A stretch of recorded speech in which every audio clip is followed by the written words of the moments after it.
Internally, it was called the Peace Moon. I think like once you hear that like the thing that you are building is called the Death Star, I think that's yeah, you know. Oh, Once you okay. hear It's like, oh that well, like why are we the building thing this thing? It Oh, has oh the shit. ability to explode entire planets. Oh, Well, yeah, I went live while we were talking, just just to mess with your head. We were just talking about the Death Star and how many people died on it, and how and many people died on the Death Star? A and ton, a ton of people. yes, and if some of them might have been decent people who just didn't realize they were working for an evil galactic empire. But on a completely unrelated note, I've got a new book that's been published by Audible. Good Your afternoon, new book gentlemen. is out. It I know, landed yes. yesterday. Yes, it was surprise dropped. Yeah. Yeah, I only knew the release date like a few weeks in advance. That's it's. I think it's wonderful. I enjoy both this series and the Differently Morphous series. But the Jacques McKeown series deals with one of my absolute favorite kind of fantasy tropes, which is the blue collarization of fantasy. Hmm. Well, And yeah, so yeah. quite. Yes, I think that's how we first got in touch. Was that I heard you bigging up my books on one of your previously recorded streams. That is true. That is true. I'm just a I am a appreciator of your work in general, and now I get the pleasure of talking to you about it whenever I want. Oh, So there we go. well, within reason, yes. So if neither of us are too busy with our That's yeah. 100 different jobs we both work on. Right. Caveat, caveat, caveat. Of course. Well, on this stream, I'm going to be doing a live reading of one of the chapters of the new book. And after that, we'll be having a general Q&A. I will put out at the start now a blanket. No spoilers, please. The book came out yesterday. I know some of you have already read it. And speaking of Reddit, I think there's a thread on the Zero Punctuation subreddit where you can discuss the book in a completely spoilery zone. So Yes. maybe take it to that if you want to talk spoilers. And then Yes. if any of you are in the chat who have read the book and notice a spoiler, then feel free to post a load of fake spoilers around it so no one can tell. Ooh, perfect. I love it. But before we get into the live reading, I'll just tell you about my book history. I started writing books with the novel Mogworld, which was way back in 2010, I want to say. Since then, I've usually written like one every couple of years. The Galaxy for Food series started Will Save the Galaxy for Food, which was my third novel published ever.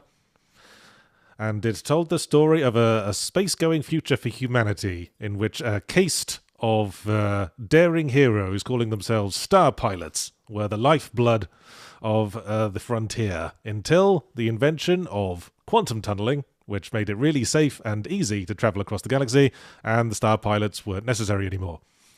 And Galaxy for Food starts off with that situation, with the star pilots and the main character star pilot basically on the scrap heap, like trying to make a living selling his glory days to tourists, until he finds himself having to impersonate someone named Jacques McKeown, an author who has been found to be ripping off the stories of star pilots and getting rich off them, but who no one knows who they are. And after a bizarre series of accidents, culminating in the end of Will Destroy the Galaxy for Cash, the second book, our hero finds himself trapped permanently in the role of Jacques McKeown, living in wealth and luxury and being bugged by his publisher to write another book. But not only wealth, luxury, and like the disapproval of all of his former coworkers. Yes. Every star Yeah. pilot hates Jacques McKeown because he got rich off of their stories, Yeah. and the main character foremost among them, which is why he finds himself in such a terrible, ironic situation. So, the chapter I'm going to read isn't the first chapter. It's actually chapter 4 in the book. It's fairly early on. But it's one of my favourite chapters, and I think it ends on a nice cliffhanger that could really drive a few sales.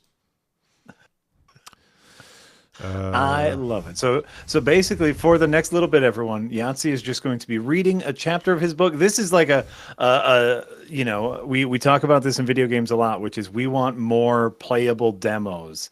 This is a free playable demo of We'll Leave the Galaxy for Good, if you like. This isn't the chapter that's on the Audible page free sample. That's a different chapter. So if you want to read like a whole 2 chapters without having to pay shit, here's your opportunity. Oh. But yes, just to set this chapter up, our hero has gotten home after a long day, being tacitly threatened by his publisher if he doesn't start writing any bloody books. So, here we go. Chapter 4. My apartment building... Thank you, Toffee. My apartment building was just on the other side of Ritsuko's heart. The entrance hall was decorated in Arabian splendor, all high arching ceilings and bone-white marble with gold patterning that always reminded me unsettlingly of used toilet paper. There was no elevator or reception desk, just a single set of ornate double doors standing freely in the middle of the floor. It was, of course, a quan tunnel, and as I trudged across the room toward it, hidden sensors analysed my biometric data and confirmed my identity, signalling the quan tunnel to link to the associated destination. Had my genetic profile not been on record, a fleet of taser drones would have descended from the ceiling to subdue every unrecognised person in the room, and then sections of the floor would have tilted to hurl the unconscious bodies through the entrance doors and into the gutter outside. I knew this because of an unfortunate incident with a new superintendent several months ago. By the time I reached the doors, they were already grandly swinging open to reveal the interior of my luxurious penthouse apartment. I stepped inside, and hundreds of individually controlled smart fibers in the thick pile carpet helpfully removed my shoes and began massaging the soles of my feet.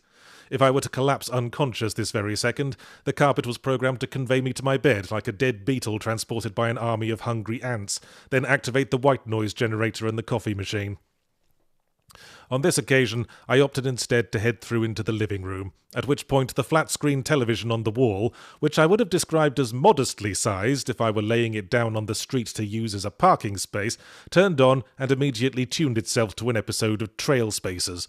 By some hideous arcane process of data gathering, the system must have known that it had been coming up a lot today. I hadn't intended to put it on, but I found myself pausing for a few minutes to watch. It was a dramatization of the exploits of an Oniris Venture deep space reconnaissance vessel, expanding the frontiers of the known universe. On screen at the moment, a terribly rugged-looking captain seemed concerned as he sat in the middle of a bridge that had more in common with the reception area of an expensive hotel than it did with any ship's bridge I'd ever been on. "Captain," announced the voluptuous woman in the uncomfortably tight jumpsuit to his immediate right, "the volcanic eruption on the planet's surface will kill thousands." "A tragedy, to be sure," intoned the captain nobly, "but our policy of non-interference is too important to make exceptions." This summed up what seemed to be the plot of almost every episode. The courageous and large-breasted crew would discover a new alien civilization facing a crisis, very pointedly refuse to help in any way, and then fly off, patting themselves on the back for their obviously superior morality. As a former star pilot, I found it hard not to feel personally attacked. Oh, sure, there were more than a few primitive alien races that had developed strangely thanks to star pilot interference.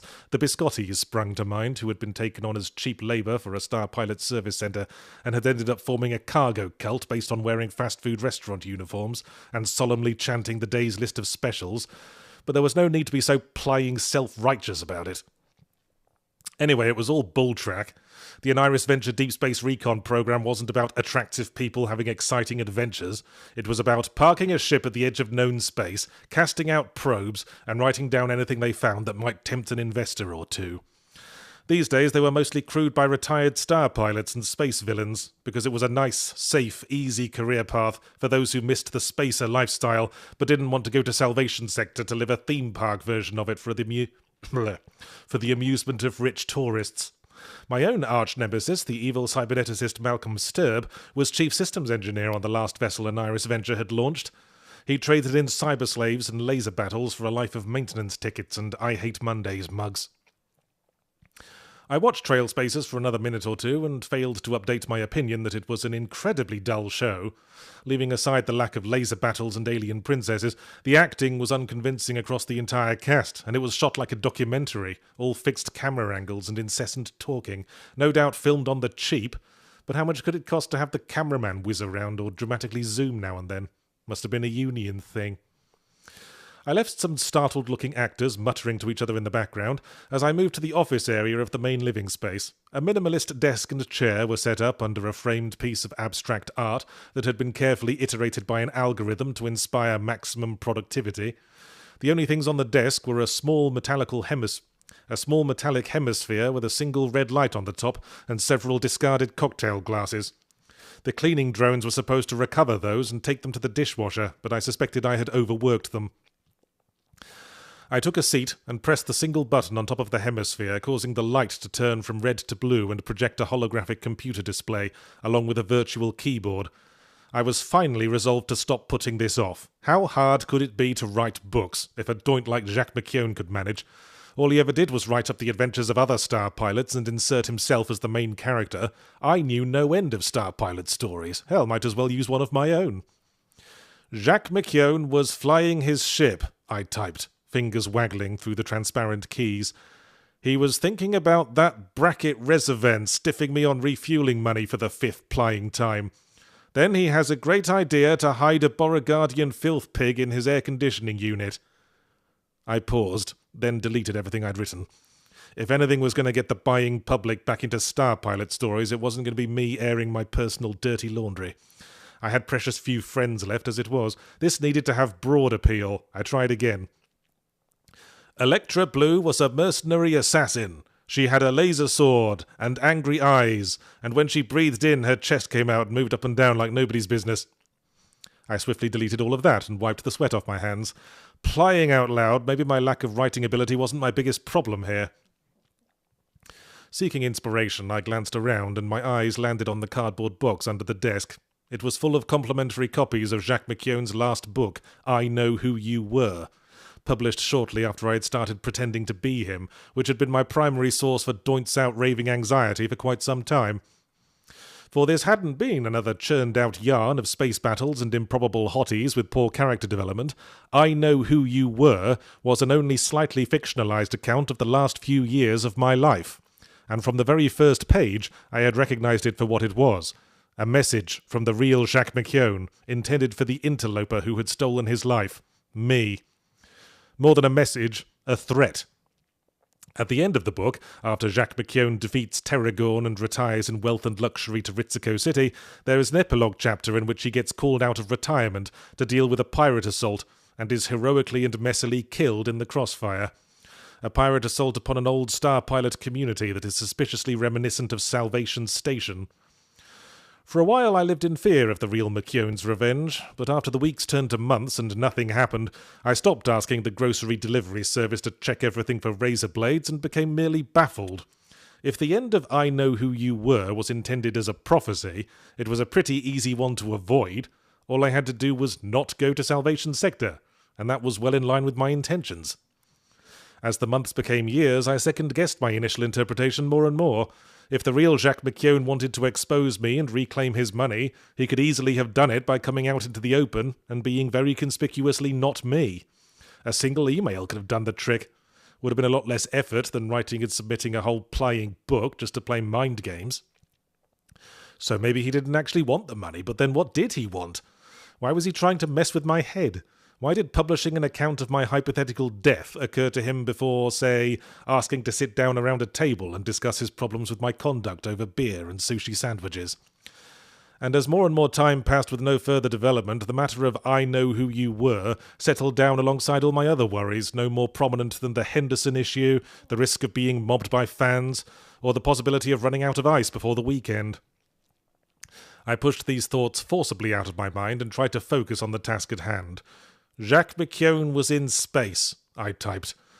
I was hoping this would come together if I could just get the momentum going. He flew through the space. He thought about how much he liked being in space. He liked it even more than breasts. I pinched my eyes. This would probably be a lot easier without distractions. Television off, I commanded. Immediately, trail spaces was replaced with the image of an apologetic face and a request for yet more of my personal information to help better curate my viewing choices, which was a somewhat interpretive definition of off, but at least it stopped making noise. And yet the noise continued. Something else hadn't been coming from the TV. It had been irking my subconscious because it was so familiar. Something between a hiss and a roar, like the rushing of a distant underground stream. It was coming from outside. I looked at the gigantic windows behind me. This was the second tallest building in Ritsuko after Henderson Tower, tall enough to wave to the dome-polishing crew, but not quite tall enough to hold an actual conversation with them, so the view was usually spectacular, but tonight there was only a blank field of smudgy grey. Fog had become a new problem in Ritsuko City. Pumping in air from alien planets through quantunnels was still an untested science, and occasionally the atmospheres reacted in unpredictable ways when they met. Usually it was fog. Every few weeks a thick blanket of it covered the city. Occasionally it was something else, like the incident last year when it had rained balsamic vinegar for 8 minutes. I stood and slid the balcony doors open a couple of inches, letting a few tendrils of fog sidle in and pool about my ankles like purring kittens. The sound became louder, and then it seemed to be coming from all around me. Had one of my neighbours forgotten to turn off his rooftop water slide? It was the sort of thing I'd come to expect. But that didn't seem right.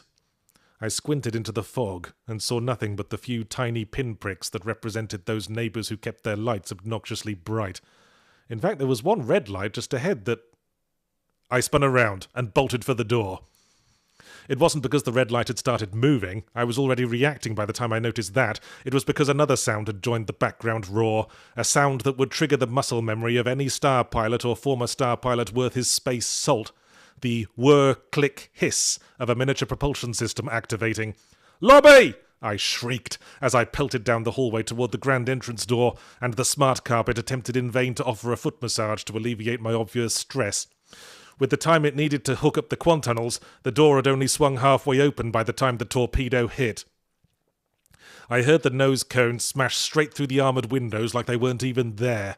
It detonated somewhere in the region of the laundry room, and the force of the explosion lifted me off my feet as a terrible noise boxed my ears.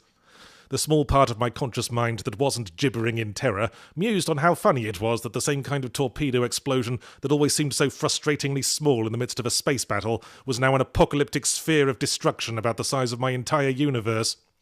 A searing heat ran up my back, from my feet to my head, and the edge of the doorway slammed painfully into my shoulder and hip as the force of the explosion stuffed me through the gap like a child hastily cramming a toy into a drawer. The door to my apartment noisily belched a cloud of orange flame as my smoking carcass slid gently to a halt across the lobby's highly polished marble floor, along with a little entourage of smouldering pieces of apartment. Somewhere amidst the fog of my senses, I could hear a fire alarm hooting away to itself, and a continuing note of sharp pain at the back of my neck informed me that my shirt was on fire. Fortunately, a moment later, one of the fire suppression drones came over to investigate, and after a few analytical beeps, proceeded to urinate a chemical-infused liquid directly into my face. I nodded in complete understanding, then passed out.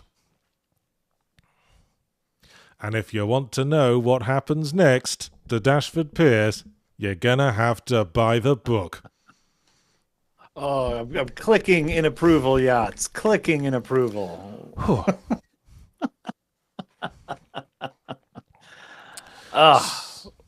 Wonderful. Wonderful. That was my sneak peek because I haven't had a chance to listen to it yet. Oh, haven't you? Well, it came out yesterday. Well, some people have read through it. Well, fair. Fair. Lovely, lovely. Okay. Well, the rest of this stream is going to be devoted to a Q&A. Not just about this book. You could ask about any of my books. Really? I so rarely get a chance to talk about this side of my career.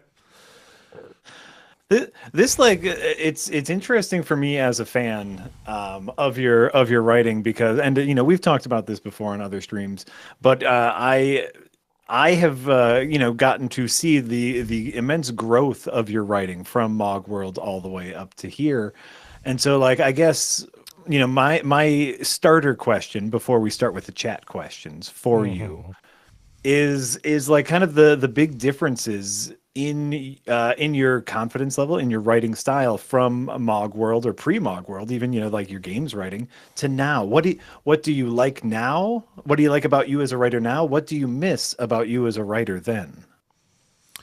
Huh. I guess I Yeah. miss the sheer excited energy that came of thinking I might finally get a book published. Now that I've actually had it published a few times, and it's really Yeah. just part of the routine, I suppose. This is my 7th book. 7, just count them. Yeah. That's beautiful though. But you no longer, I mean, you still have to get a little bit giddy when like a book is done and you're happy with it. Oh yeah, I was up at like 4 a.m. this morning because I was thinking, I could go to sleep, but then again, there's all these tweets I haven't read yet. I need to catch up on what's been posted on Twitter since last night. So there I was I compromised and waited till 5 a.m. and then got my phone out and Okay. annoyed my wife. Good. And so then, conversely, like now as a seasoned author, what's something that you now enjoy about being a seasoned author? Hmm. Hmm. Well, I guess it's hard not to enjoy just being better at writing. I do cringe a little bit looking back at Mogworld. If there's things I enjoy less about being a seasoned author, it's noticing how many words I overuse. Like, Oh, I've interesting. I've been known to cheat after I've written a book and just do a find and replace for certain words. Like awkward is a word I tend to Hmm. overuse. Okay. Constantly is another word I constantly overuse. I think like awkward when you are writing a comedy novel, I think Mm. awkward is an appropriate word to use a lot. Yeah, especially when you're trying to bring across comic timing in print, because you have Hmm. to describe how there was an awkward pause before replying. It's sort of create the comedic beat in the reader's head. Like just in that section, and we can talk like comedy writing novels versus other comedy writing, but like the way in which you described, like for example, in comedy writing, yours specifically, a lot of times the punchline is almost hidden before the setup. I Hmm. noticed a pain in my back that later I realized was because my shirt was on fire. Like, ooh, like it's almost like an inverse of a joke Hmm. in order to create the needed juxtaposition. Yeah, causes a problem when you're adapting that sort of thing. As I discovered when I was working on like the screenplay with some people, but I don't want to give too much away in that area. But yeah, because one of my big influences is Douglas Adams' Hitchhiker's Guide, Mm, of course, and of course, of and course. he's heavily influenced by P.G. Wodehouse. That whole very clever style of writing, where all the writing is sort of infused with a sort of witty cleverness. But the Yeah, problem is that when you're adapting that, all you can really work with is dialogue, and you lose all the really clever descriptions and funny stuff there. yeah. And if you ever watched like the adaptations of Hitchhiker's Guide, they always have to switch to a narrator, like reading aloud passages from the book to really bring the wit across. Agreed. And even like, when you have the visuals to go along with the spoken words, it never lands as hard as when it's just the words or just the spoken words. Hmm. Because I feel like yeah, both the audio versions of Douglas Adams novels and your own audio versions still have that comedic punch to them.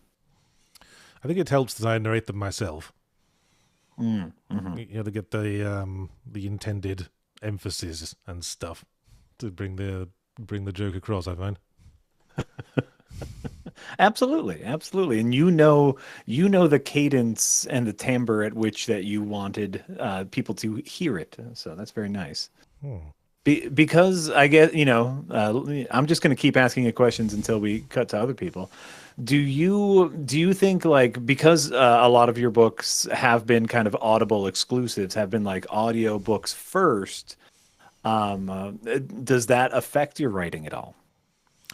Um, I guess it's not really in my mind Hmm. when I'm writing the books because I've always liked writing with a mind for the print versions. It's been pointed out a few times, like in the by my audiobook producers, that I'll have passages that where I'll just like write like it's a email or a chat log or something. Oh, And they sure, say sure. you can't just read the name of the person speaking for every single line. That's not going to be very interesting in audiobook format. Okay. But I do try to write in what I'd consider a conversational tone. I think that comes across. I think that comes across, and personally, I think that's needed when you have this kind of comedy style. It needs to be elastic. That's how I'm going to describe it. That's a pretty good word for it. Ooh, haha, all right. Words. All right. Well, let's start on those chats. I guess we'll read aloud the. Well, of course, we'll read aloud the super chats, but feel free to read aloud any other question you see that. Of course, you yeah. If think I is see any good interesting. questions, I will make a note. Oh, if any, before anyone asks when the print version's coming out, the deal I have with Audible is that it's audiobook exclusive for the first 6 months. Historically, that hasn't guaranteed the print version will be out after 6 months. Mm-hmm. Usually, Dark Horse like to sync things up with their own publishing schedule, so it'll be about a year at most, I'd say. Sure.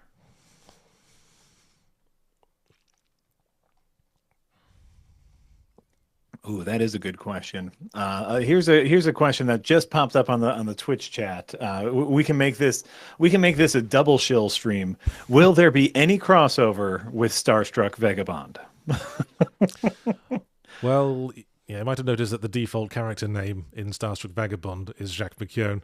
I think I'm going to change that because people have been getting the wrong impression. Sure.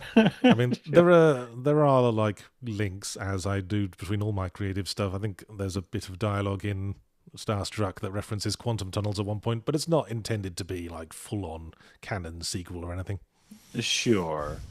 And I know you've made like in the first in Will Save the Galaxy for Food, you've made references to to Mog World and like old video game worlds. You like to reference your other work, but they're not necessarily within the same universe. Yes. Galaxy for Good does reference Mog World quite significantly, but yes. But I try not to like alienate readers by writing it so you would only get it if you'd read my previous books. There's like some fun little crumbs for the long-term readers, that's all. Yeah. That's fair.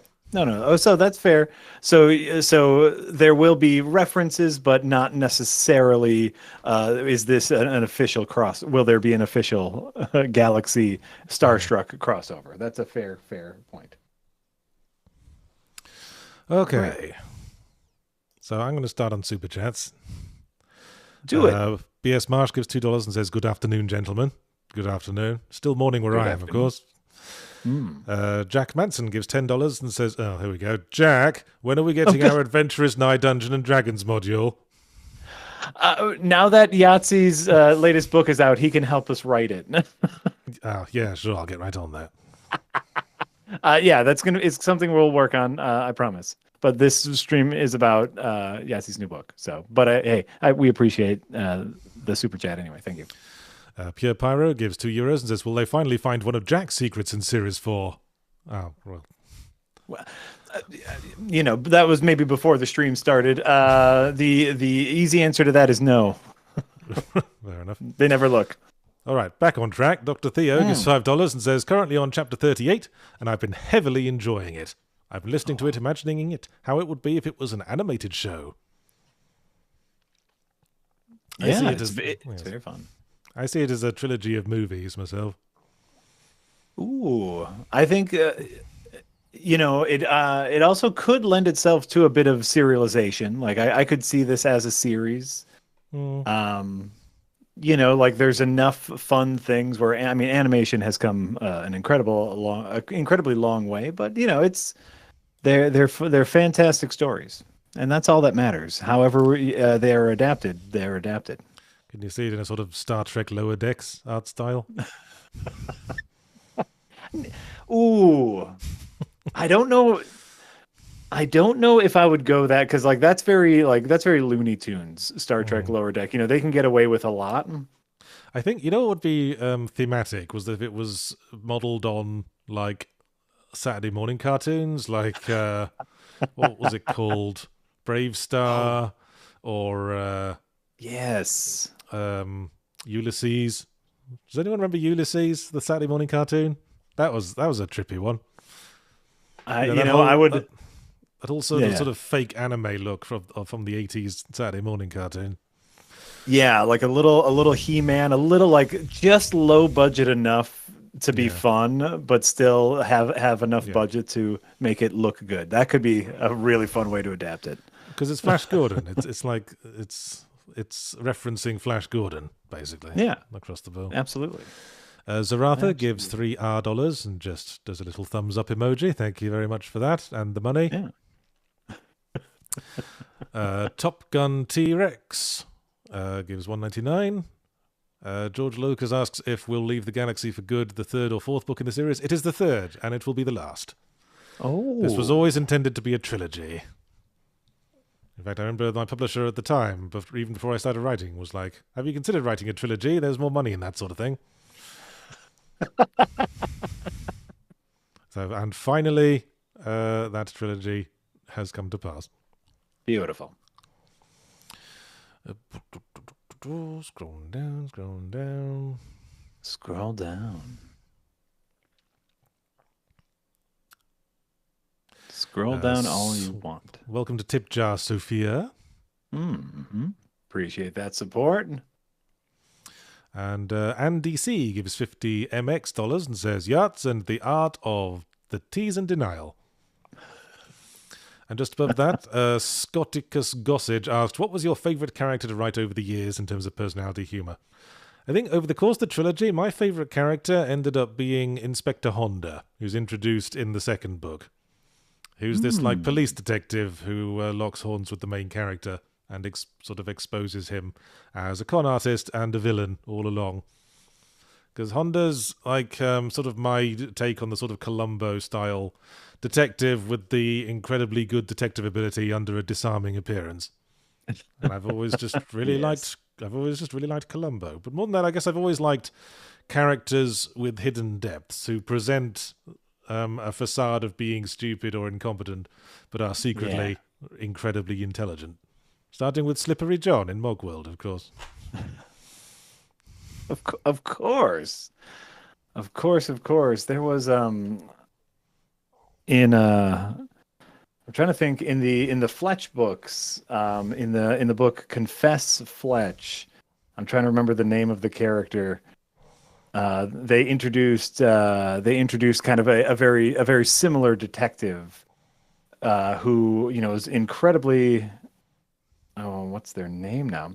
Oh, incredibly good at their job, but very, very disarming. Too good of a detective to fall for like the simple, obvious truth. Hmm. And they ended up spinning that detective off into their own series because that's a lovely, lovely trope. The detective who's too smart for the system. You know what I always liked about Columbo? Like the system of the police force was always behind him. Like there was never a moment where he was like the commissioner tried to take his badge for picking on the rich, wealthy in people. Yes. There was always no. Columbo knows what he's doing. If Columbo's got a hunch, we'd let him run it through, and we'd just get more suspicious of the suspect. Hmm. I think that's an aspect of Columbo that always maybe flies under people's radar is like Columbo. The reason why he was so bumbling all of the time is because he did everything exactly by the book. He never drew outside of the lines, which is why it took him so long to accrue all of the evidence, which is Mm. beautiful. Mm-hmm. He's Agreed. Love it. he just sort of annoyed the suspect into incriminating themselves most of the time. Here's something that doesn't make sense. It just never made sense to me. Maybe you could help me out. Uh, Jack Manson gives $5 and says, haven't read the second, but why do people still hate him after he did the morally correct thing that he did at the end of the first? No spoilers, I hope. Yes. The Star Pilot community still have mixed feelings about Jacques McKeown, let's say that. Like, they're still a bit annoyed that he ripped off their stories, but he did distribute his wealth to them at the end of the first book, and he did save Salvation Station at the end of the second book. And those facts do have ripple effect. Do have a ripple effect on the events of the third book, to the point that perhaps the person attacking him in his apartment might not be a star pilot. Bum, bum, bum. Yes. See, So much intrigue. I would say at the start of We'll Leave the Galaxy for Good, sort of society generally is sort of moving on from Jack McKeown, so he's not really engendering like passion in anyone anymore, good or bad. I like it. I like it. Everyone just sort of tolerates his presence, and things are getting very, very boring for him, as you could probably get from that chapter, until, of course, someone tries to blow his apartment up. Beautiful. And thus begins the mystery and the inciting incident that cracks off the usual chain of bad decisions. Quick decisions that turn out to be bad, but sometimes you just got to make a decision. I channeled this in Mortimer a lot, can you tell? I can, and I enjoy it. That's why I like Mortimer as a character. Underscore X1A gives $5 Canadian. Says, I feel like Fred Savage in The Princess Bride, downloading Audible after work. Oh, there you go. Oh, yeah, Columbo was in that as well. He played the grandfather. I mean, we can call him Peter Falk. Okay. Like, well, hopefully okay. people. All right, well, let's go to every single person in the world and say, with what role would you most commonly associate the actor Peter Falk? And I would wager that roughly 100% of them would say Columbo. Yes, absolutely. And like maybe like 20% might say Princess Bride, and like 1% of rabid contrarians would say he was a taxi driver in It's a Mad, Mad, Mad, Mad World. Right, but to say that Columbo was in the Princess Bride is my issue there. All right, fine. I seem to remember. Well, when I think back to that scene from The Princess Bride, I remember him wearing a brown trench coat. Yes, and I think he has like a little trilby hat as well, like but he also had grayed hair and a mustache, I believe. So very different character, very different character. Oh, yes, of course. Pokemon Manic 3595 gives $4.99. Says, I'm an aspiring novelist myself, and Yahtzee's novels are a huge inspiration for me. Well, that's all I need to know. Pokemon Maniac 3595. If I inspire just one person, I've left my footprint on the world of culture. Ooh. Do it. Keep writing and have fun. And one day you can be almost as good as Yahtzee. I'm not going to rise to the bait with sham modesty. I'm just going to say, oh, piss off, Jack. Ooh, I'm a stinker sometimes. Danny asks, I've listened to all of your books. You've done medieval fantasy, sci-fi, contemporary fantasy, and horror. What genre would you like to dabble in? And will you do a nautical adventure? I don't think I understand enough of the technical language to do a proper nautical adventure. Although, having said that, I will say that having been reading a lot of like Hornblower books and Aubrey Maturin books lately, and naval adventure stuff, that was something I sort of channeled in the latter half of We'll Leave the Galaxy for Good, because the main character actually takes command of a crew. And I wanted to channel some of the stuff I liked about the books about, captains being the big strong man alone who has to be the father to his men. There is a lot of crossover there as far as piloting in general, captaining in general, whether you're in space or in the sea, right? So you took your nautical appreciation and morphed it into these books. That's great. I guess one genre I've been eyeing as something that might be interesting is superheroes. Oh, yes, interesting. I've had this idea at the back of my mind for a story about a supervillain who's trying to make his way in as a supervillain amidst all the other supervillains in the superhero city, who then sort of accidentally kills the big hero. Okay. and then finds themselves realizing that the big hero was only a big hero because of their suit, and then putting on the suit and trying to pass off as the big hero so things don't go to shit too quick. I'm going to recommend that you watch a movie first. Okay, which movie would that be? I'm going to recommend that you watch the movie Megamind. Oh, right.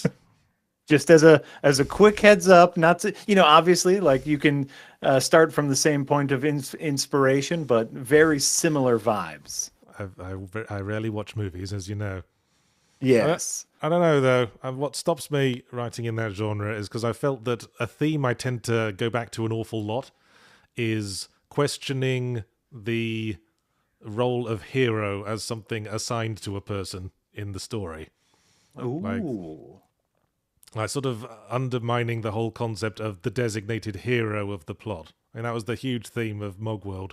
And it's sort of a theme in the Galaxy of Food books as well, the whole subverting the idea of the space hero and Sure. the roles we try to like wear on our faces. Sure, but I mean, I feel like that, obviously, like a book needs a point of view, and unless you were thinking of dipping into the multi point of view style of writing, which would be, which I've heard is very, very difficult. Well, in the Dila books, I don't write in the first person. Indifferently Oh, amorphous and existentially yeah, challenged. yeah. In every other book I've written in the first person, but the Mhm. Dita files have like mixed perspectives, third person, like omniscient narrator style. Gotcha, gotcha. Interesting. So no hard. It's not like you are researching other genres. You're just waiting for inspiration. Yeah, I guess. Yeah, that's fair. I'm waiting for an idea I'm really excited about. I've got a lot of ideas I'm excited about for video games that I'm going to crack off once Starstruck Vagabond's done, but at the moment I'm sort of between ideas for books. I've got some like vague notes for the next Dita book jotted down. Sure. I think Uh, like though like that's the you being a bit of a jack of all trades in your creative endeavors. That's got to be really nice. Is to say, oh, I have this idea. Which slot will it fit in? well, it's always handy to diversify one's income in case something goes to shit.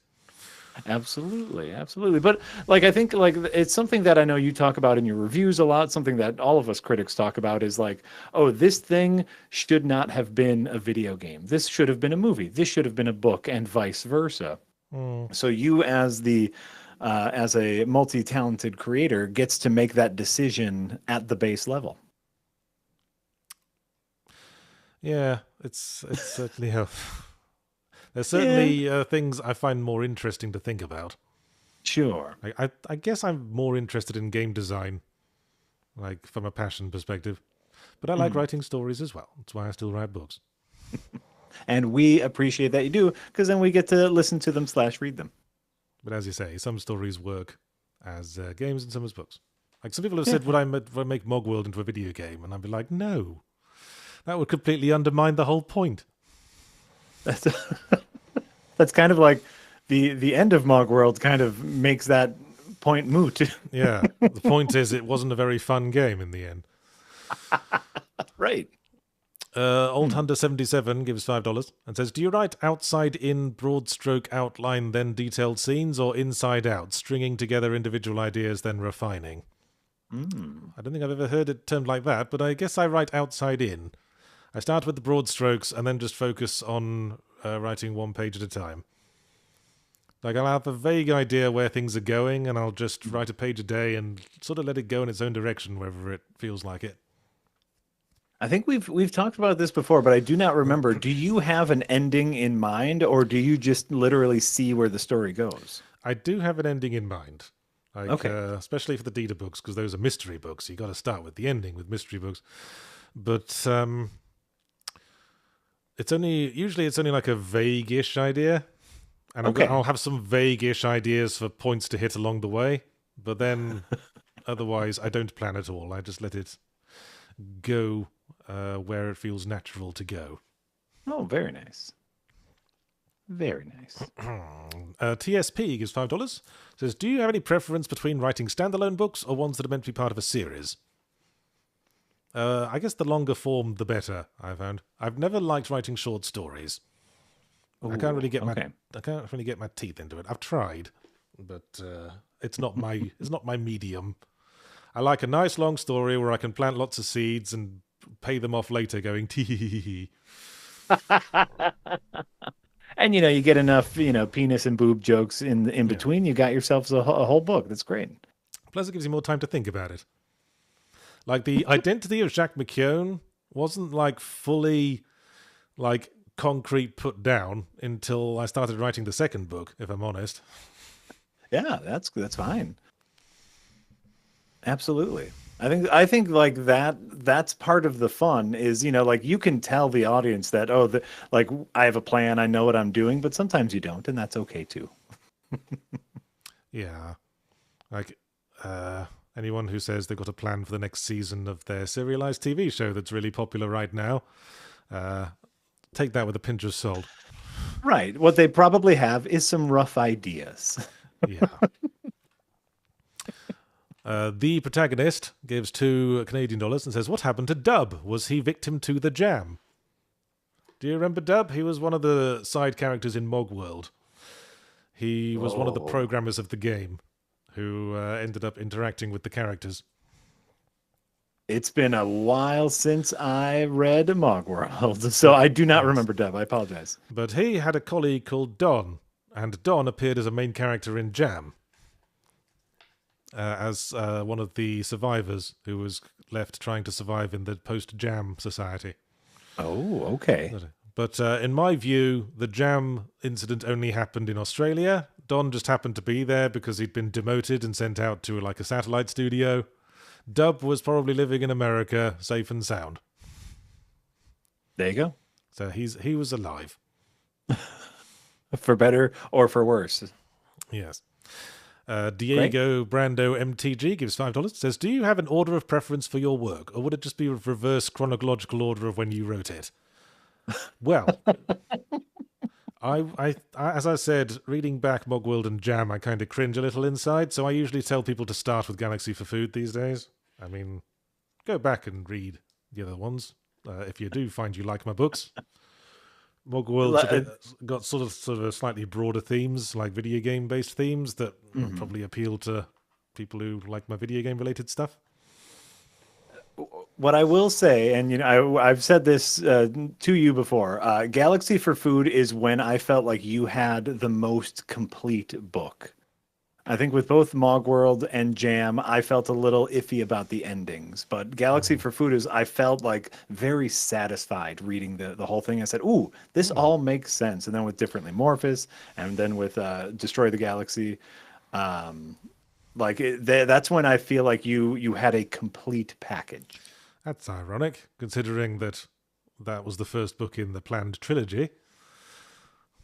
But it was still its own self-contained complete story. And that's how you should do it, I think. Yeah. I mean, if you don't resolve the plot because you're saving it for the sequel, then you haven't finished the first film, if you ask me. Agreed. Dave Quintana gives $5 and asks, what inspired Dr. Diablerie? Ooh. Just try and remember, I suppose. Dr. Diablerie, of course, being the character in Differently Morphous and Existentially Challenged, who's this sort of wildly eccentric stage magician figure who secretly... Spoilers. secretly got a mysterious secret knowledge and secret abilities that no one really understands. There we go. Well, for one thing, it was me, again, exploring the idea of the character who presents an obvious facade to hide a hidden inner self. But I liked the idea of the magician as part of the tea time crime drama sort of thing, because I've always been a big fan of Jonathan Creek as a series. Sort of the through line, especially since Differently Morphous was dealing with the magic in a quote realistic sense. to have that character to sort of play off the idea of magic as a mystical thing rather than an everyday thing. Yes, no, and the juxtaposition between like the very like white collar business forward and Dr. Diablerie as quite literally a stage magician is just very funny.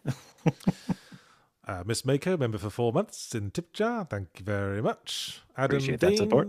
Adam Dean gives $5. Says, did the recent events with Escapist influence any of the plot beats or where you wrote it? Also, was ZP the reason you were able to do narration yourself? No. Galaxy for Good was finished. I finished writing the draft ages before the whole Escapist thing went down. You see, you have to realize time in the world of publishing is a very slow thing. Very slow. It takes me about a year just to write the first draft. Mm-hmm. Well, I guess, yes. So, like, broadly speaking, doing zero punctuation has trained my voice well enough that I could do my own narration. And also because people kind of expect it, since it's my book. And my voice is probably the more famous part of me. Arguably, that's probably true. But yeah, you have like spent, a decade plus training yourself to speak your scripts very quickly and efficiently with personality. Yeah, I had to learn to slow myself down a bit to do audiobooks. So my first, the Mogwalder Jam audiobooks sound a bit dodgy because I was consciously trying to talk slowly. Because my first take, like the editor was like, "You are going way too fast. No one can understand what you'll be able to say." But that was yes.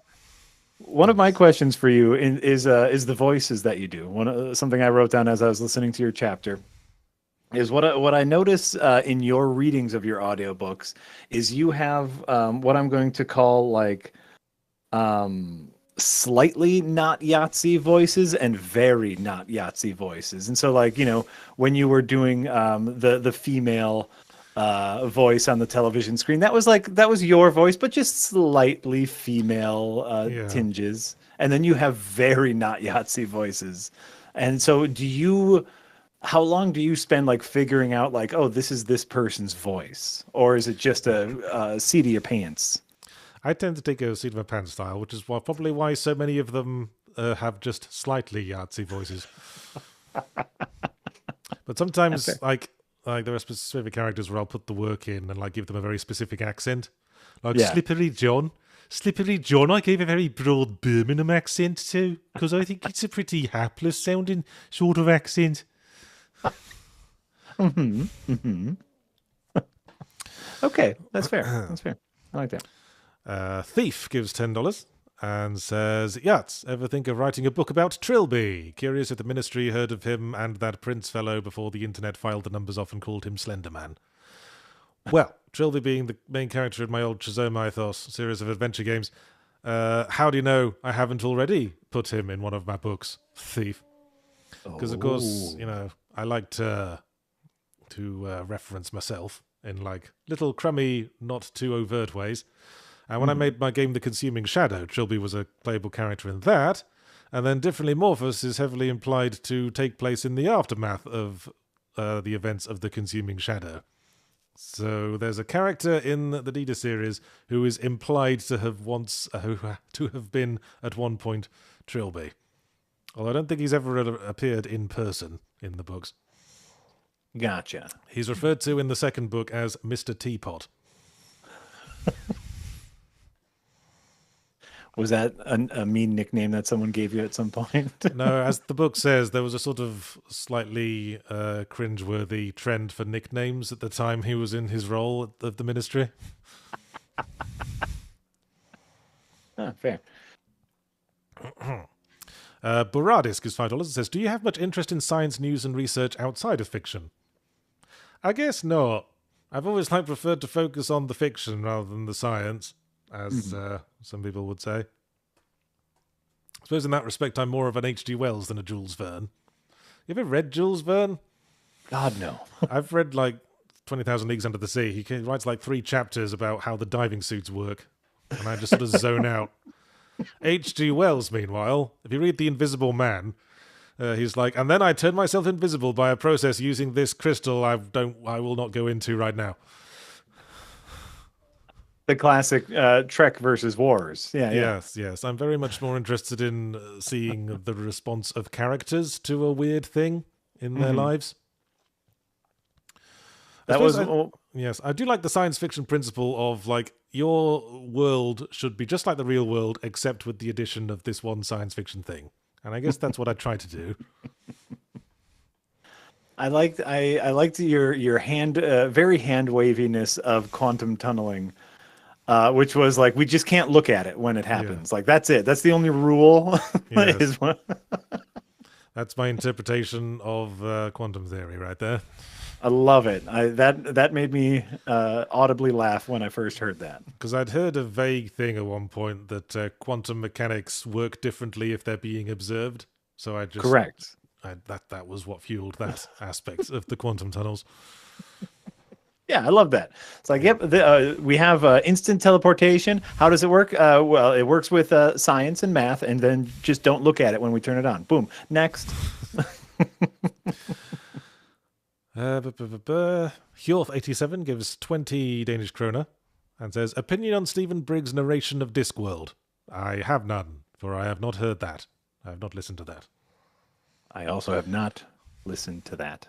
I do listen to many an audiobook, but I haven't listened to those. There's been multiple narrations of Discworld, I think. I think the original books on tape versions of Discworld were read by Tony Robinson, I think. Who, if you've ever watched the British comedy series Blackadder, he's the actor who plays Baldrick.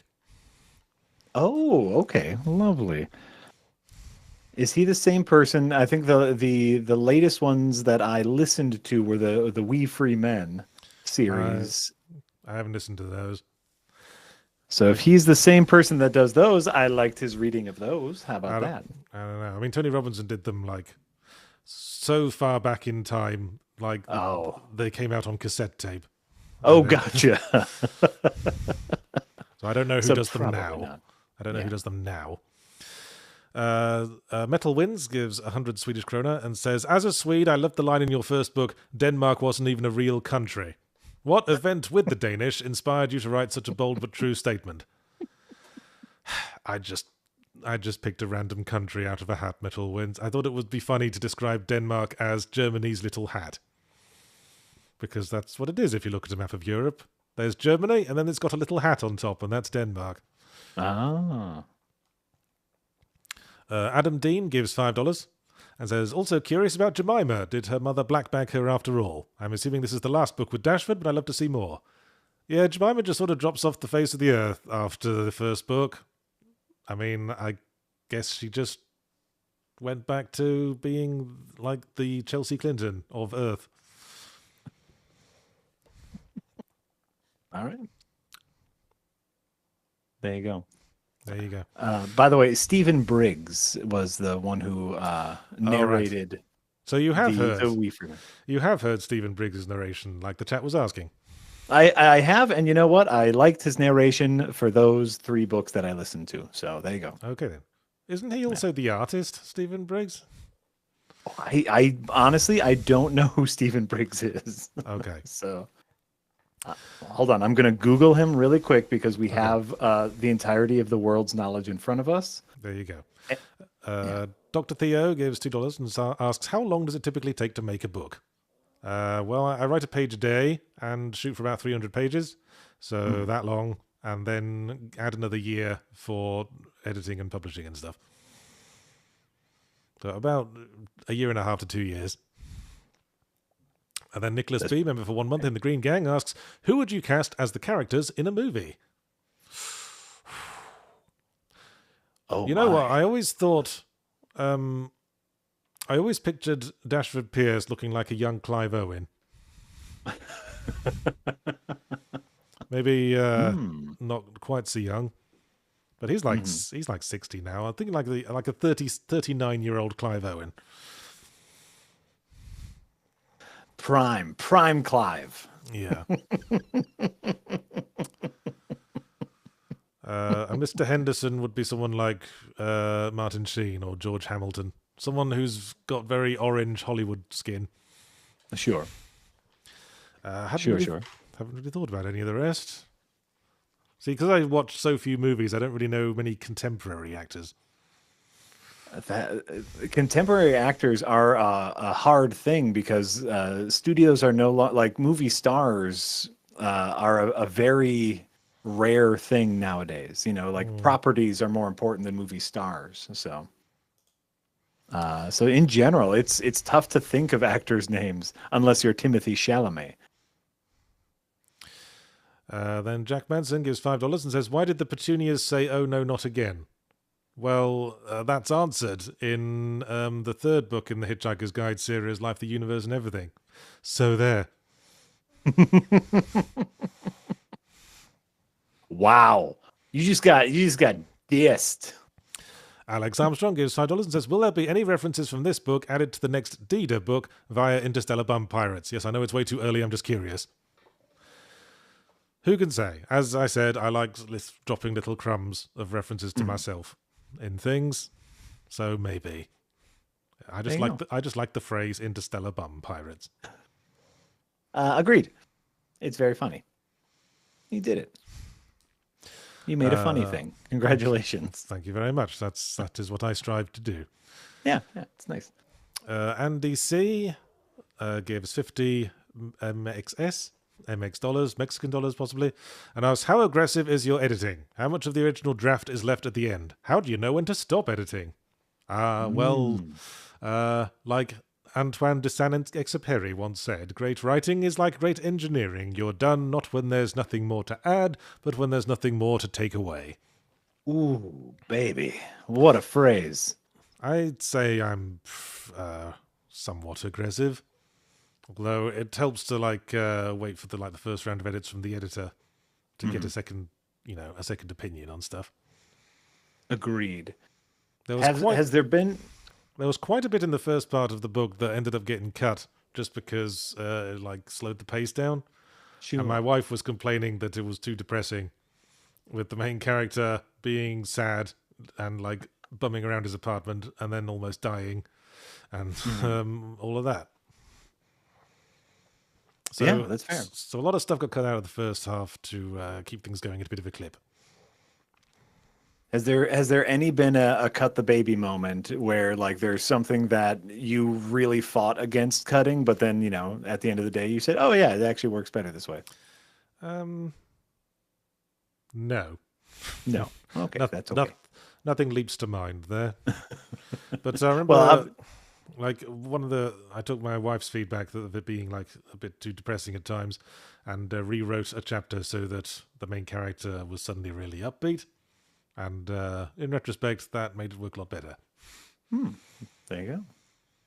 It's important to be able to take and implement feedback. Even obviously there's a lot of ego involved when you have a creative project, but finding people you trust to give you that constructive feedback is very important as well.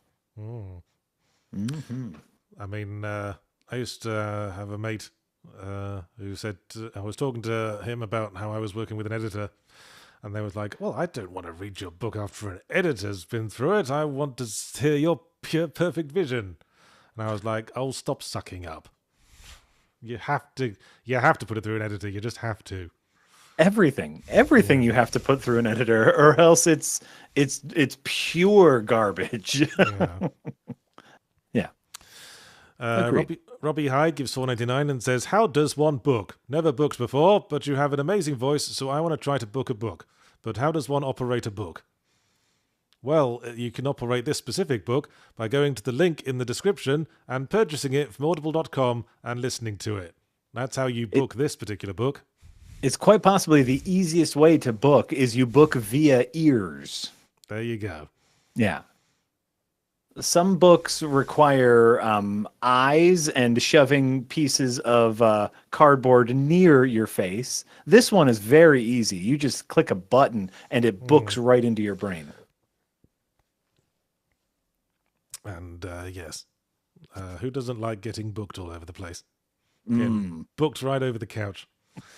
Adam Dean gives $5 and says, "Finally, I've enjoyed all your books and the page-turning mysteries. I know they're all comedies, but I find your mystery writing to be really great. I found I've acquired a taste for mystery writing.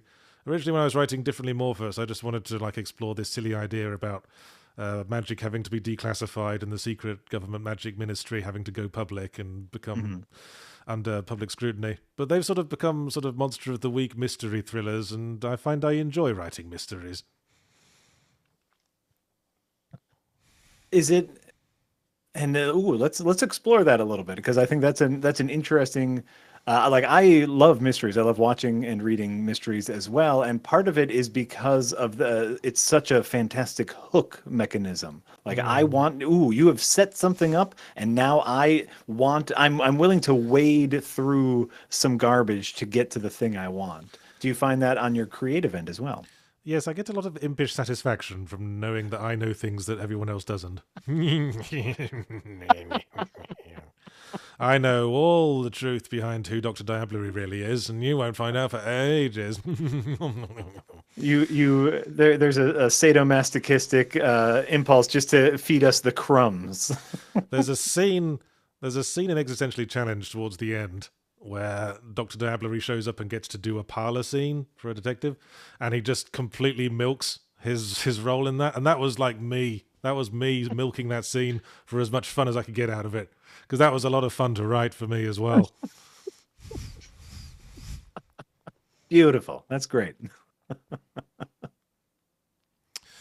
Dr. Theo gives $2 and says, "Screw good advice. What's the worst advice you got?"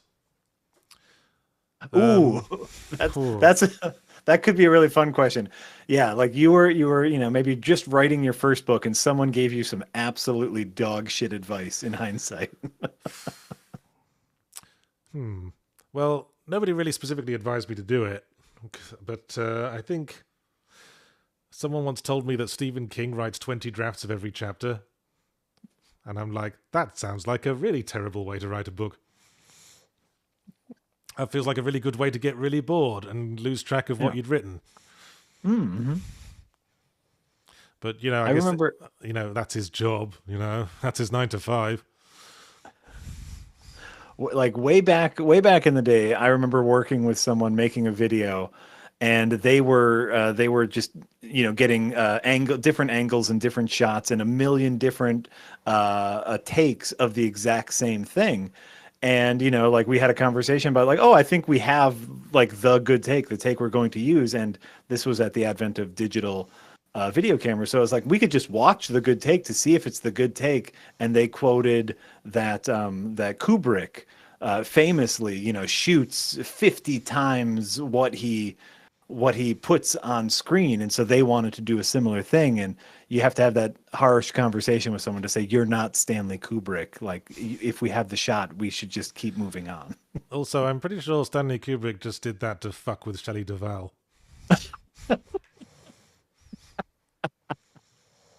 It wasn't just on The Shining.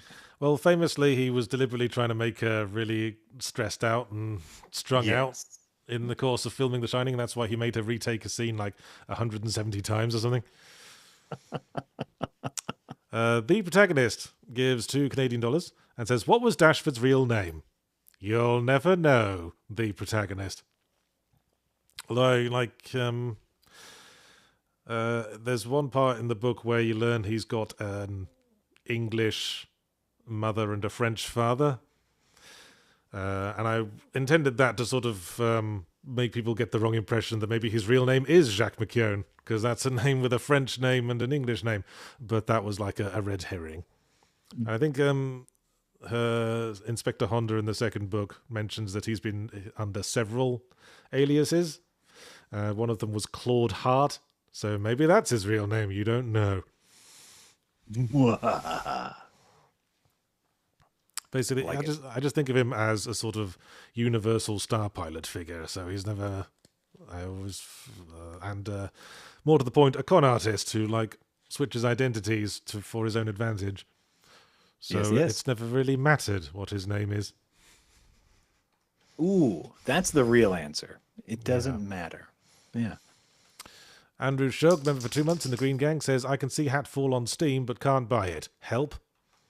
I don't know why that would be the case. As far as I know, it's still buyable. I'll look into that, Andrew Shug. Adam Dean gives $5 and says, Yahtzee, no spoilers. Also Yahtzee. So Honda exposes Dashford. Also, what are the plans for the Dila series? Also a trilogy, or are there no plans yet? Yeah, sorry. That's a lot. I meant no spoilers for the new book. Hmm. No, I didn't specifically intend the Dila series to be a trilogy. As I said, I've sort of lent into it becoming a sort of Monster of the Week series. So I'm just intend to sort of use that as a platform for just whatever I feel like writing about for a while. I like the it. first book was about fantastic racism to a certain extent. The second book was about religion and what happens to it when magic is declassified. I think the next theme I want to explore is law. Like, what happens to the law in the magic system? What happens, for example, if there are known to be people who exist who can mind control other people? What happens to, like, legal defenses in a world where such people exist? Yeah. Yes. How can you prove someone wasn't being mind controlled when they robbed a bank, for example? Ooh. I like that. I like that. As a small update, I just logged into Steam and I was able to purchase Hatfall. Oh, well, there you go. So it might be wherever you are kind of situation, but I was able to purchase it. I did not purchase it. Sorry, Yahtzee. But I was able No to. worries. Might be a regional thing. Yeah. Zomaj Wow gives 100 Swedish krona and says, looking forward to reading this. Will you introduce your books to your kids when they're old enough? I imagine they'll inevitably come across them at some point as they get older and explore what their dear old dad does for a living. Probably have to wade through all the sweary internet videos first, though. I mean, I'd love to talk about it with them. I think it's different, like when this is your job. Like, I think your kids will think about even your books very differently than other people's books, because it's like, oh, that's just dad's books. That's not important. Yeah, that's not special. Right. Like my kids watch a lot of YouTube, and like they know that I'm a YouTuber essentially. But they don't, they still haven't quite put it together where they're like, no, this person is like a YouTuber. They do it all the time. And I was like, so do I. So they'll treat it differently. Yeah, no, that's just normal.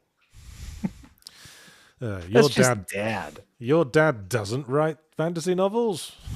That's just weird. Wesley Thomas gives $5 Canadian and says, would you consider writing a spin-off with Detective Honda as the main character? Probably not, for the same reason why Columbo was never technically the main character in any of Columbo's TV movies. Because he was almost the antagonist. Like, you focused on the dude who did the murder and their pathetic attempts to get away with it. Right. And then Columbo just shows up and unpicks their sweater, thread by thread, and you go hooray at the end. I like that. You never really get inside him. Like, it was a point of debate for the longest time if he actually had a wife, or if he didn't, or if he just made that up to make a connection with the suspects. Until we got the spin-off series starring Captain Janeway. Oh, Christ. Yeah. Cure87 gives 50 Danish kroner and says, does this follow your own description of trilogies like having sex 3 times in one night where the second is the best and the third becomes the tired obligation? Not at all, Cure87. I always try to like write a sequel, not because I feel like there needs to be a sequel, but because there's something I want to write that I can put into that sequel. Like for the second book, I wanted to write a heist story. And that's what the second story was. And for the third book, as I said, I've been reading like lots of Hornblower and that sort of thing. I wanted to write a story about someone ending up being a captain to a crew. Yeah. And of course, as you've stated many times, like the plan was a trilogy. And so Yes. to use this metaphor, or to fully utilize the metaphor, if you plan on having sex 3 times in a night, you're gonna hydrate properly. Yeah. Like you're gonna take that time in between to really like get yourself pumped up. Yeah. Makes down a Red Bull. Exactly. Shro Cat gives 199 and says, "Will there be another Dida Files book?" Certainly will. I just talked about that, possibly relating to law and stuff. And there were some hints dropped at the end of the second book about some other things I want to explore, like Victor and Adam having to head up a superpower team. Oh, there we go. That's where I can explore that superhero concept I was thinking about. Oh, I like it. A Winged Potato gives 4.99 and says, "How freeing is it to wrap up a book series and a game at about the same time? A lot of things being tied up in the span of less than a year." Oh gosh, yes, I can imagine what a weight it'll feel off my back once Vagabond's out. I'm looking forward to having all the creative energy back, so that's because when I've got the unspent creative energy, that's when I get the really good ideas. When I get the ideas, I get really excited about. I'm thinking, yes, that's the next book. That's what I'm looking forward to. Oh, okay, good. Like how exciting, and also though how terrifying that they're both coming out like this close to each other. Like, oh, there's a ton of publicity you need to do. There's a ton of this, and now for your game, there's a ton of publicity and this or that. Where it's like, oh, it just so happens though that two big things are happening relatively close to each other. It's all part of the job, and being a professional creative. And it doesn't hurt that we've got a YouTube channel with 431,000 subscribers handy when it comes to promoting stuff. We appreciate that for all of you. I don't. I see a interesting business question that I don't know if Yahtzee will know the answer to, but I'm going to ask it anyway. It might be a silly question. Says Shep, but is it better for an author to buy the book with cash or using Audible credits? Well, I get paid either way, so I ain't bothered. In fact, I think Audible gives me the best return. Oh, because publishing a book turns out costs money because you have to pay for all the bits of paper and stuff. Boom. Or like if you want to, you can do like what I did and do both, so you can listen to Yahtzee and also display him on your shelves. Wouldn't I look just divine up there? Like I while I enjoy reading, I think it's significantly more efficient for me to listen to a book because then I can, multitask and do other stuff while listening. But having something on your shelf is, a conversation piece, a bit of a raising up your flag for something. So I do like to have you on my shelf in case it ever comes up in conversation. Yes, keeps me in the back of your mind. Always. Michael Carnifors gives 100 Swedish krona and says, "Yahtzee, how many hours do you spend on writing each book? How much is spent on planning, writing, editing, and just plain bureaucracy, respectively?" I think we've already covered most of those points. Very little planning, about a year's worth of writing, about a year and a half's worth of editing and bureaucracy. Like, and something that you and I have chatted about a lot is just doing a little bit of work every day. You say a page a day a lot. If you had to estimate, and obviously this is a crazy thing to estimate, but like to make that page a day, what is it approximately?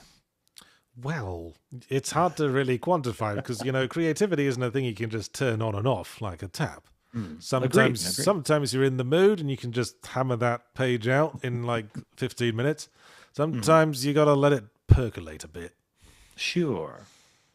But, it takes as long as you might expect it would take to write a page. Not very long at all. Fits fairly well into a day job. There you go. I like it. Alex Armstrong gives $5 and says, "You said you'd never write horror books because that's better suited for gameplay, but what would it take to change your mind besides lots of dosh?" Well, I suppose what would change my mind is if I read a horror book that was genuinely terrifying and that I wanted to see if I could pull off the same effect. But I've never read a horror book that had that sort of effect. I've read books that made me go, ugh, and that sort of haunted me. American Psycho springs to mind. Lovely book. But I've never been on edge and frightened the way I am playing a scary video game, reading a book. Because I guess you can always just not turn the page. Yeah, but but you could always just not push forward. Oh, that's true. Yeah.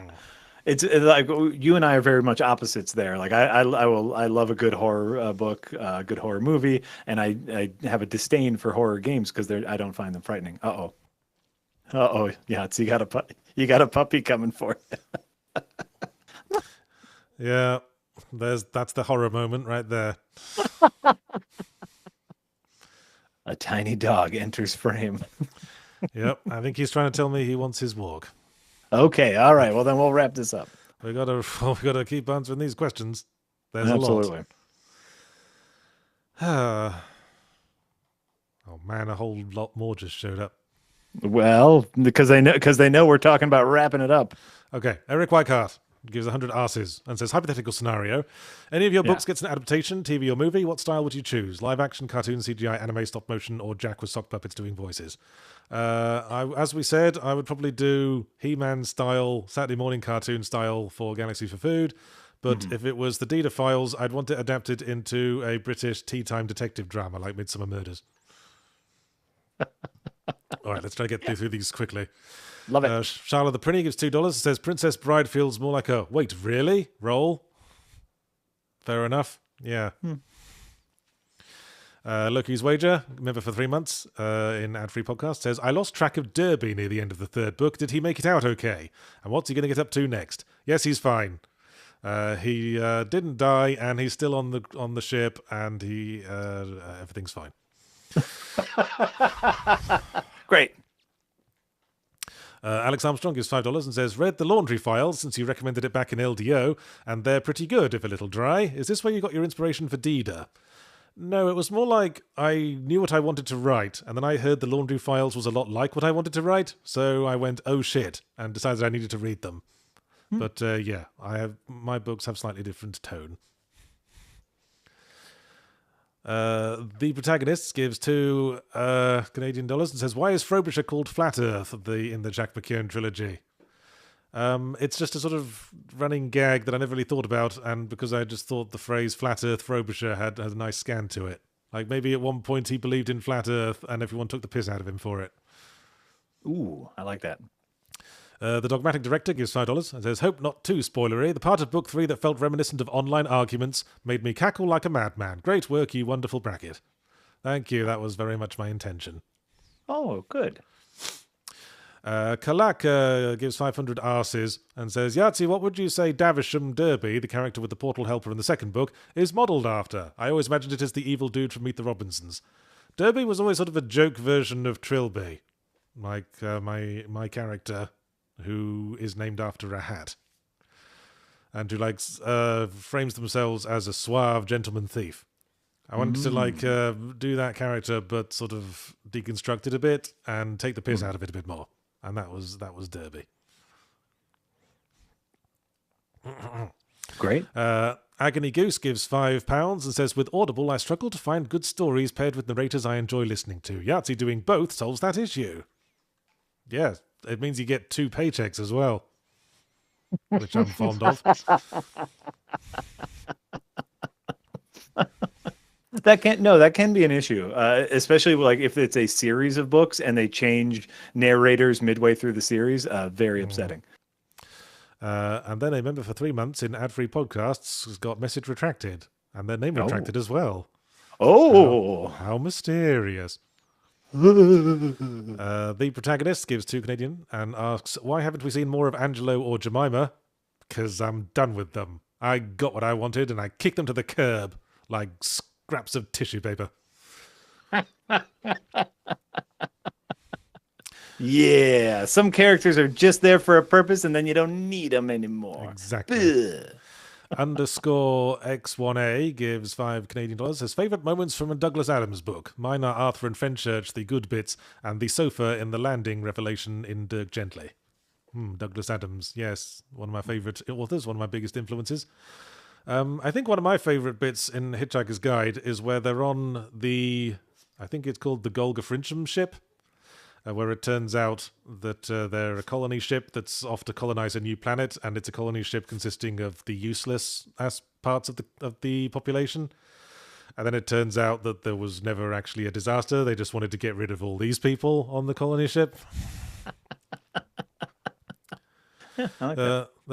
There's a line of dialogue at the end of the scene where the captain says, "We're not technically going to land. I think as memory serves, we were programmed to crash on it. Some reason for it, but I couldn't remember why." And Ford Prefect goes, "You're all a bunch of useless bloody loonies." And the captain goes, "Oh yeah, that was it." Yeah. That's great. I love Douglas Adams. That's my main influence. Terry Pratchett as well, P.G. Wodehouse, and Hornblower, of course, most recently. Alex Armstrong gives $5 and says, "What do you mean, Yahtzee? Machine of Death's exhaustion from having sex with a minor was a brilliant short story. Had your humour and everything." Yeah, that was a short story I wrote for Ryan North's story collection, which were all connected by the theme of being in a society where everyone knows how they're going to die. Oh. And I had a fun idea, and I wrote it for that, and I'm glad you liked it. Although the way its version of how British politics works is completely not like how it actually works in the real world. The short story you wrote me for Mortimer's backstory, I enjoyed very much. Yes, I should edit that up and we should publish it at some point. The short story for literally one person was delightful. The protagonist comes back with $2 and says, "Is Dita in the same world as the rest of the books? If you want it to be, yes." That's my stock answer to that sort of thing. I like it. Charla the Prinny gives $5 and says, "Hot literary take, but 20,000 Leagues and Robur the Conqueror are the same book. One in the sky, one underwater. Leagues is better because the wildlife." Thank you for your hot take, Charla the Prinny. Wow. I'm glad I'm glad we're raising the tone a bit. Red Scandinavian gives 50 Danish kroner and says, "Hey Yahtzee, when crafting stories, do you prefer when they have more upbeat endings or endings that are more melancholy?" I suppose I tend to gravitate towards the bittersweet, as some people have noted from the ending of We'll Leave the Galaxy for Good. I just don't really like an uncomplicated, all loose ends resolved, happy ending. Fair. That's fair. TSP gives $5 and says, "Is your page a day writing a strict rule where you won't go over that? Or if you are on a roll, will you keep writing till it runs dry?" No, never. I mean, the strict rule is don't go over it. Write less if you can't manage a page, just as long as you write something, but never write more than a page a day. Because if you write as much as you can in a day, then you will burn out. Oh. That's how you burn out. If you think you know what you're going to write after your current page, great. Hold on to it. Use it to fuel tomorrow's page. Ooh, that's some hot insight right there, Yats. Love it. Well, everyone's got their own way of writing a book. This is the method that works for me.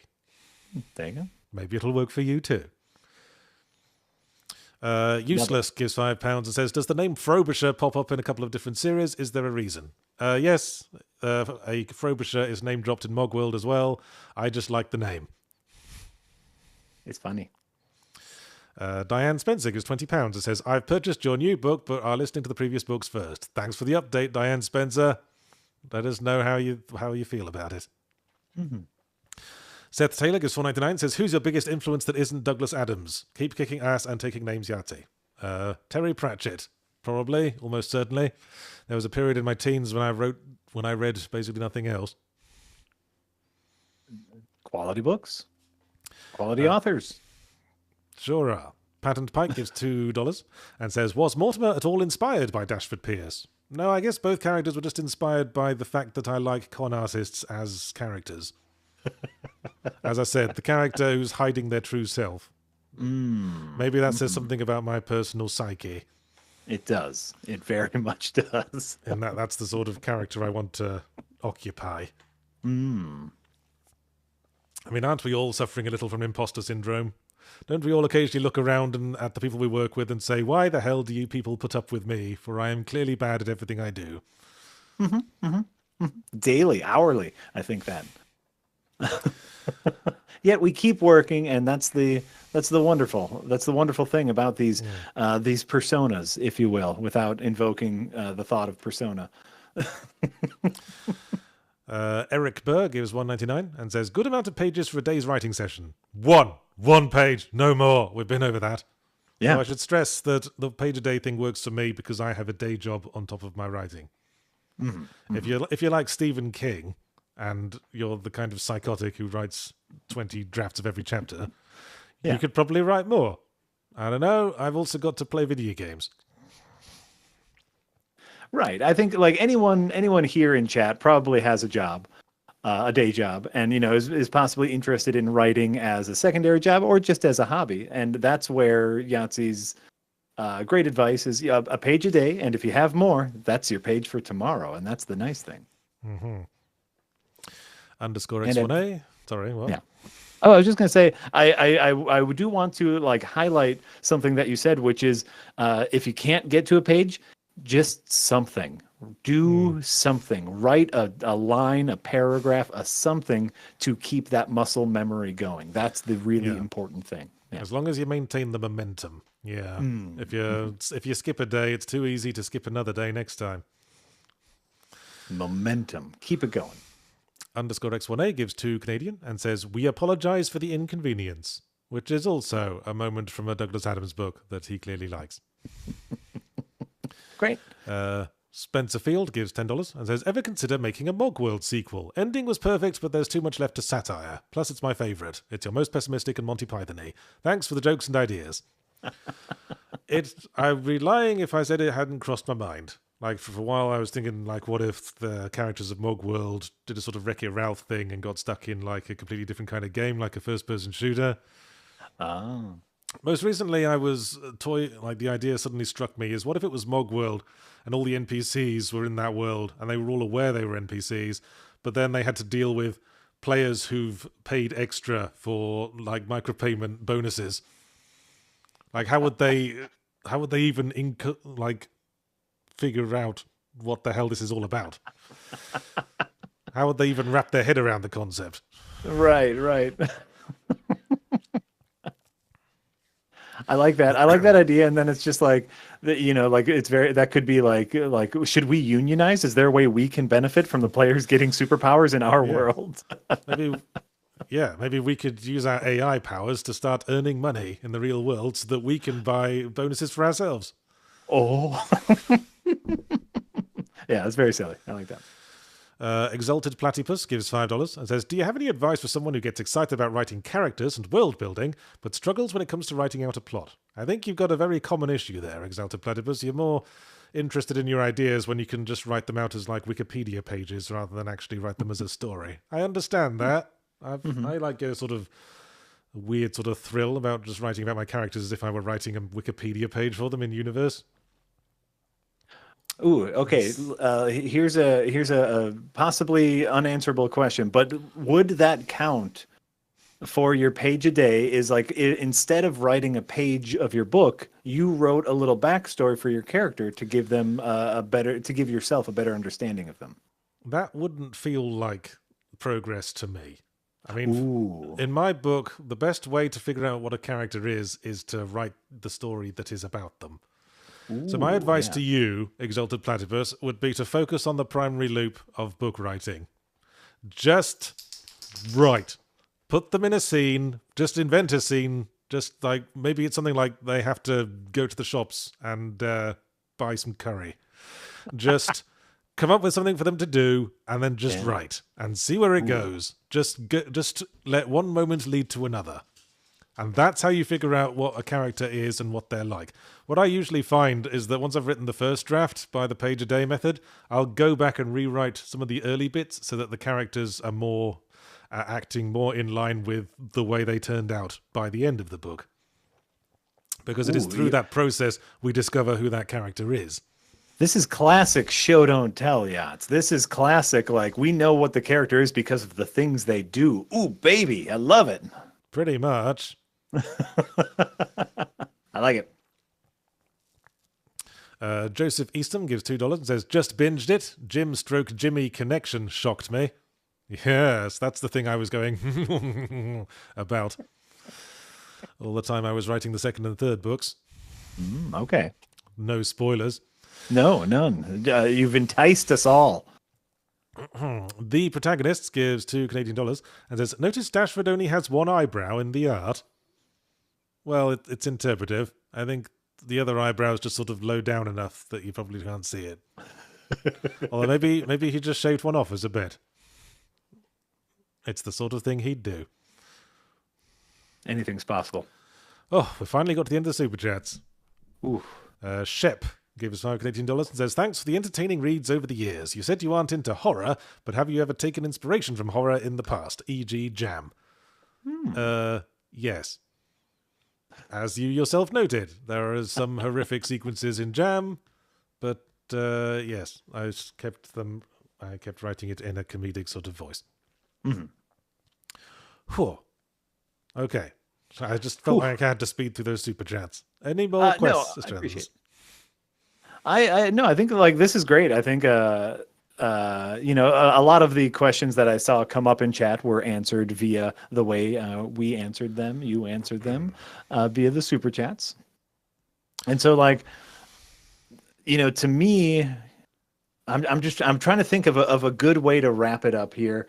This is to wrap this up. Obviously, we talked. You've had broad strokes about the story, but because of your writing process, you discover the story as you write it. Did the trilogy end the way you originally planned it to, or did you surprise yourself? I absolutely did not have the ending of the third book in mind as I wrote the first. Let's say that. I like that. It's sort of, even like writing the second, I wasn't sure how the third one would end. It just sort of went what felt like the natural direction, I suppose. I think it's important to trust your instincts as, as you, an author who has made so much, but also like just as a consumer, you have obviously taken in so many stories. So you get like a natural feel for how you would like it to end. Yeah, that's Stephen King's other advice. He says, write 4 hours a day and read 4 hours a day. Oh. So that you know how to write when you get to the righty part. You got to know what you like in order to know what you like to make. Absolutely. Quite. And then one more question from the protagonist, gives $2 and says, who was your favourite protagonist to write for? I guess I'll say Dashford Pierce from the Galaxy for Food series. Because as I say, I like con artists. And I like space heroes. It's fun. It's fun to play around in space. Sure is. All right, Toffee's getting very impatient, so we should probably wrap things up. We should probably wrap things up. Thanks for watching the stream. Hope you enjoyed my chapter read. Remember, you can buy We'll Leave the Galaxy for Good on Audible right now. The link is in the description. Currently only in audiobook form. A print version will be published by Dark Horse further down the line in like 6 months to a year. So stay tuned for that. We'll probably do a bit more promoting of it when that happens. Something I am going to pull for is to update your picture on your Audible profile. Which, could use a little modernization. If you say so. I think on the Audible page, it's the picture you took, isn't it? No, that's not what I saw. Well, if you go... Hold on. Hang on. If you go to the Audible page and scroll down to About the Creator and Performer, then it's the picture you took when we were in Washington. Oh. Which is a good book jacket picture, I think. See, like for me, I click on your name, and the little picture that shows up in the circle is a very old one with you wearing a trilby. Oh, that's super old. Now, if you go to the page for the book, We'll Leave the Galaxy for Good, and then you scroll down a bit, you see the more recent picture. I do see them. Oh, yes, yes. But so we have an updated picture for the book, but not for your author page. We gotta streamline that. Oh, yeah, I better fix that. Well, maybe I want to keep it there, cling to the memories of my youth for a little longer.